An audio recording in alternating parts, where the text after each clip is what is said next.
Ինչ ակնկալիքներ ունեք դուք այսօր դատարանից եւ խնդրում եմ անդրադառնաք նաեւ երեկվա որոշմանը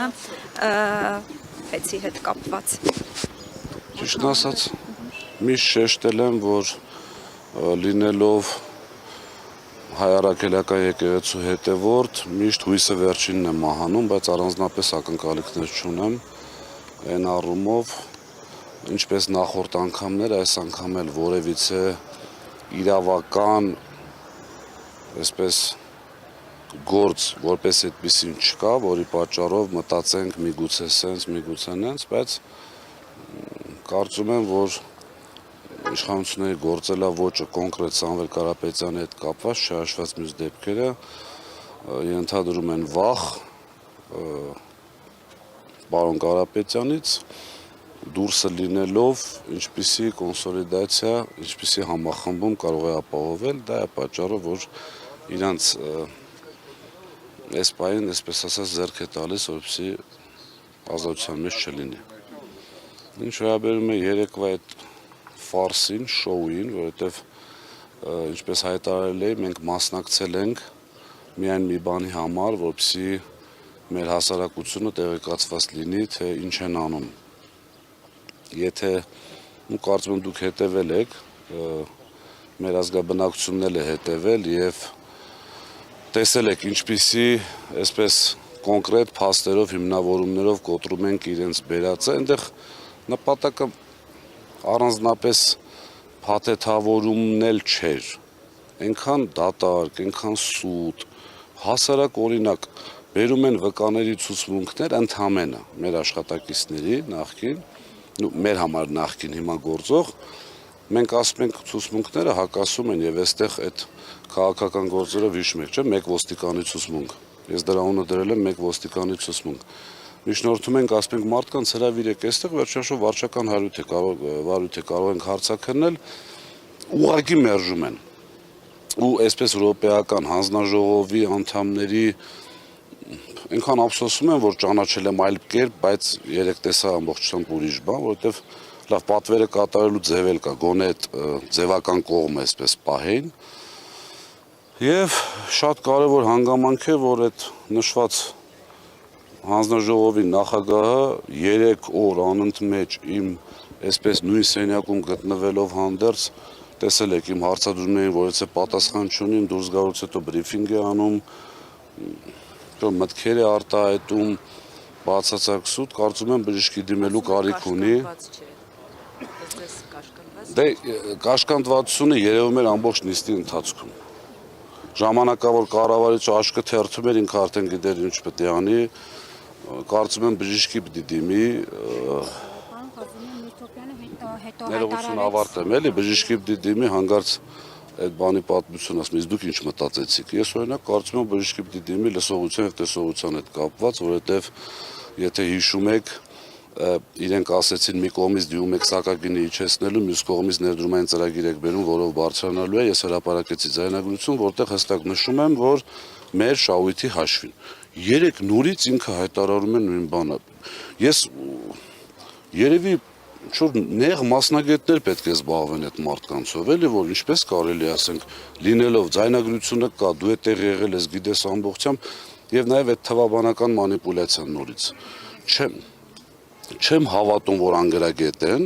ուղղակի այդպես ասել են, այդպես շարունակում են ասել, պարզ հաշվարկ գոյություն ունի, 3.6 միլիարդը բաժանում ես մոտավորապես 1.2 միլիարդ այդ ժամանակվա բնակության թվին, անում է 3 դրամ, չգիտեմ, այլ այսպես գիտություն հորինված չի այլ հաշվարկ անելու։ Տեսեք, երեք Մեսրոպյանը հայտարարեց, որ առաջիկա 3 ամիսներին պետությունը սեփականատիրոջ կամ հետ տնօրենների խորհրդի հետ կսկսի բանակցել գույքի սեփականության իրավունքի փոխանցման վերաբերյալ հարցը, ու եթե այդ 3 ամսվա ընթացքում կողմերը չգան համաձայնության, ապա պետությունը կարող է գերակա շահի իրավունքն վերցնել սեփականության իրավունքը։ Այս հայտարարությանն կուզեմ անդրադառնաք ու ինչ եք պատրաստվում անել։ Ճիշտ ասած, ես լրագրողներում զարմացած եմ, գիտեք ձեզ ոնց եմ ընդունում, ոնց եմ հարգում, կարծում եմ դա փոխադարձ է, որովհետև միշտ ասել եմ միայն ձեզանից եմ վախենում, ոչ Աստծուց, ոչ մեկից չկրկնվեմ, բայց օրինակ այդտեղ մի հատ հարց պետք է հնչեցնեիք, լավ, բա ինչ եղավ են ազգայնացումը։ Չէ, ի սկզբանե ինչ էր ասվում, ազգայնացնելու ենք։ իրենց քաղաքական, այսպես ղեկավարի շուրթերով։ Նախ առաջին այդ ազգայնացումը ինչ եղավ, այսինքն մեր հայրենակիցները պետք է հասկանան, որ դա ընդամենը հերթական սուտներ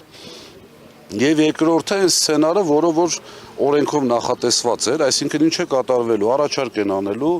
սեփականատերը համաձայնելու դեպքում գործարքը կատարվելու է, չհամաձայնելու դեպքում աշխատելու է գերակաշարի վերաբերել օրենքը։ Գերակաշարի օրենքը ենթադրում է միջազգային անկախ գնահատող գումարած 15%, այսինքն այդ գնահատականի գումարած 15% այդ արժեքից, որը վճարվելու է սեփականատիրոջը։ Հիմա նախ առաջինը իմ համար դե այն ժամանակվանից արդեն պարզ էր, որ ճգնաժամ գոյություն չունի, կարծում եմ բոլորը հասկացան, որ հեծում ճգնաժամ չկար, հիմա է ճգնաժամը սկսում, եթե չի սկսել արդեն, ապիկար անփորձ կառավարման արդյունքում, բոլորը իմ կարծիքով հասկացան ինչ է կատարվում, այն ինչ որ ամենասկզբից ասել եմ, մի քանի $100 միլիոն մենք, այսպես հայ ժողովուրդը վճարելու է վարկերը եղած ընկերության վրա, մի քանի $100 միլիոն էլ մեր գրպանից բոլորի վճարելու են սեփականատիրոջ, այսինքն ընդամենը մի այսպես քաղաքական քինախնդրության պատճառով, այսպես ասած ընկանք պարտքի տակ, էլի։ Հիմա չեմ պատկերացնում գնահատականը, այսինքն ժողովուրդը պետք է հասկանա, թե ինչ կատարվեց եւ ինչու ամենակարևորը այդպես պետք է լիներ։ Եթե իրականում ճգնաժամ լիներ, ես կհամաձայնվեի իշխանությունների հետ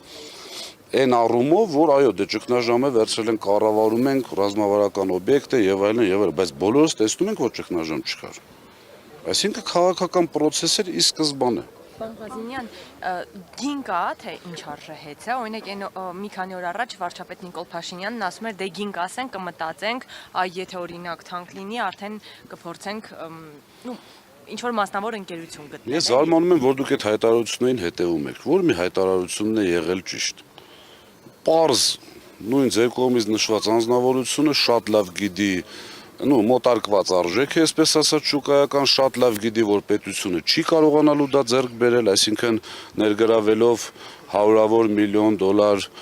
այսպես արտաքին պարտք եւս, իմ կարծիքով իրենց պլանը խաղաքարտերը խառնվեցին, որովհետեւ Սամվել Կարապետյանը չգնաց գործարքի, իրենց նպատակը առաջին հերթին, որպեսզի գնար գործարքի, չգնաց գործարքի, որից հետո արդեն գնացին այլ ճանապարհով, միշտ ասել եմ ոչ մի իրեն հարգող անձնավորություն կամ բարի համբավ ունեցող կապ չունի միջազգային թե ներքին կազմակերպություն հեծը չի գնելու։ Այստեղ կա այսպես բարոյական կոդեքս, չի լինի միլիարդատեր մարդու ձեռքից խլածը մեկ ալ ինչ-որ կազմակերպություն, որը տիրապետում է ֆինանսական ռեսուրսների, չի գա վերցնի, այստեղ արդեն իմ ասածն է, որ ուժերին է կամ որ երկրներին ձեռք տալիս սա ձեռք բերել։ Այսինքն կասկածում եք, որ այստեղ իրենց սրտի օլիգարխներից մեկին կգտնեն եւ նա էլ կգնի հեծը։ Դե ստիպելու միջոցների վրա իրենց չեմ կասկածում, իրենք այդ գործիքակազմին տիրապետում են շատ ավելի լավ, քան բոլորը ընդհանրապես միջազգային այսպես փորձով, բայց գիտեք, այնտեղ պայմաններ կարող են լինել։ Ասենք իրենց օլիգարխին ստիպում են գնելու, նա ասում է, չէ, չգիտեմ, գալիս են ինչ-որ պետական երաշխիքի, եթե գիտեք, պետական երաշխիքի մասին օրենքը փոխվեց եւ պետական երաշխիքը այլևս չի համարվում պետական պարտք։ Ժամանակին, երբ որ պետությունը պետական երաշխիք էր տալիս, դա գումարվում էր պետական պարտքին։ Հիմա այդ խնդիրը վերացրել են, իմ կարծիքով կտան, եթե այդպիսի համաձայնություն լինի, կտան պետական երաշխիք տակը կդնեն, որը ոչ մեկ չի տեսնի, կվերցնեն, կտան այդ համապատասխան անձին, այ թե ինչ է լինելու դրանից հետո, այդ արդեն նորից կրկնում եմ, ես չեմ ուզում իմ այսպես ամբիցիաները բավարարելու համար վատ լինի մեր երկրի վիճակ, անկախ նրանից ով է ղեկավարում կամ բան, աստաստա սխալվեմ, բայց կարծում եմ, որ շատ վատ է լինելու հեծի վիճակը, մի ապացույցել գումարած դրան 3 ուղիղ հարց է տրվում, ասում է թանկացվելու է թե չէ հոսանքը, ինչ է պատասխանում անձնաժողովի նախագահը, ուղղակի ծիծաղելի պատասխան, հաշվի առնելով, որ սա աննախադեպ է, աննախադեպ գործընթաց է, բառերը կարող է այսպես չցիտեմ, բայց միտքը հաշվի առնելով, որ աննախադեպ գործընթաց է, ոչ մի ռիսկ չեմ բացառում։ Այսինքն ուղղակի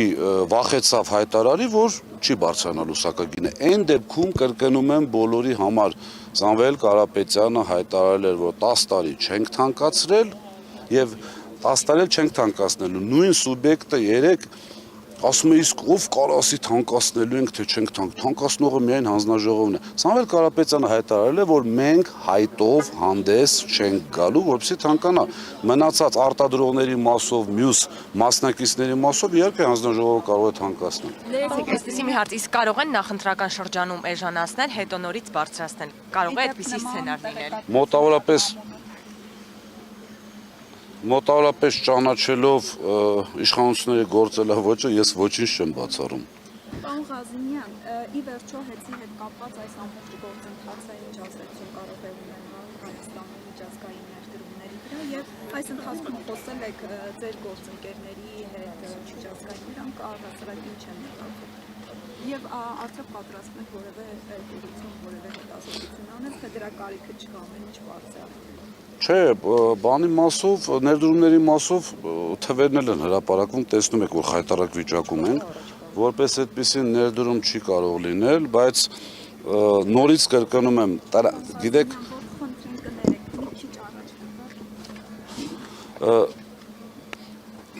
յուրաքանչյուր նորմալ մարդկանց կամ կազմակերպությունների դեպքում աշխատում է տրամաբանությունը, ճիշտ է, հիմա եկեք իրար տրամաբանենք։ Կա շատ մեծ ընկերություն, որը ունի եւ աշխատանքային փորձ եւ այնպիսի աշխատակիցներ, որոնք կարողանում են յուրաքանչյուր տեղ ներդրում անելուց առաջ, չէ՞, ստուգել է տեղի հարկային դաշտը, պետական օրենքները, ամեն ինչը։ Հիմա պատկերացրեք, ինչ որ մեկը ուզում է Հայաստանում ներդրում անել։ Բացի վերոնշյալ երկու, այսպես ասած, ճշնամական երկրներից։ Գալիս են այստեղ ուսումնասիրում են, տեսնում են, որ կար մի գործարար, որը ՀՑՍ-ն ընկացման եզրին եկավ վերցրեց, խնդրանքով եւ այլ։ Այսպես կանգնացրեց ոտքի, հետո հասկացավ, որ իր պետությունը գնում է կործանման եւ եկեղեցու հետ կապված պաշտպանության հայտարարությունը եղավ, որի արդյունքում, այսպես արագացված եմ ասում, արդյունքում այդ ակտիվը խլեցին։ Հիմա ես հարցը ձեզ եմ տալի, դուք պատասխանեք։ Որևէ միջազգային ներդրող, կլինի դա անձ թե կազմակերպություն, այդ ամեն ինչը տեսնելով ներդրում կանի։ Բնականաբար չի անել։ Գործունեությունը հայ այս ՀՑԿ-ի որոշման հետ բողոքարկելու հնարավորություն կա, բողոքարկելու եք ինչ եք անելու։ Ես բազմաթիվ անգամ ասել եմ, որ իշխանությունների են մանիպուլյացիան, որ տեսեք Սամվել Կարապետյանը դատի է տալիս պետության եւ այլն, խնդրում եմ մեր հայրենակիցներին, որպեսզի հասկանան մի բան, մենք երբևիցե չենք նույնականացրել իշխանությանը պետության հետ։ Այս ամեն ինչը մենք անում ենք իշխանության դեմ, այլ խնդիրը հետո միշտ ասել եմ, Սամվել Կարապետյանը միանձնյա պետք է որոշի հաղթած այսպես քեյսերի հետ ինչ պետք է արվի։ Մենք մեր պայքարը շարունակելու ենք, որտեղ բացահայտ անարդարությունը եւ ձեզ այսպես մի փոքրիկ երևի թե պարոն Կարապետյանից նիստ կնեղանա, որ ես դա ասում եմ, բայց այսպես խոսակցությունների մակարդակով ու ինձ ամենայն դեպս տեղեկացվել եմ, որ Սամվել Կարապետյանը ամեն դեպքում մտածում է, որ ոչ թե իր ակտիվի մասին, սա առաջ անգամ ասում, եւ ինձ այսպես հասցրել է, որ մենք միևնույն է պետք է պայքարենք, որովհետև հեծը վերաբերվում է ամբողջ ազգին եւ սրանք հեծը բերելու են այն վիճակին, որ տուժելու է ամբողջ ազգը։ Հենց դրա պատճառով էլ պայքարելու ենք։ Պարոն Ղազիմյան, մենք մի փոքր ուշ միացանք հարցազրույցին, այսօրվա վճռից դատավորի ինչ ակնկալիք ունեք։ Չունեմ ակնկալիք, բայց շատ կուզենամ սխալված լինեմ։ Երեք տարածվում են լրատվամիջոցները, որ 2 ամսով կալանավորելու են։ Որ լրատվամիջոցները, որ էտել շեր, դե պարզ չի։ Մի քանի։ Պարզ չի, կարող ժամանակագրությունն են խառնել։ Ինձ թվում է պարզ է, ինչա կատարվում։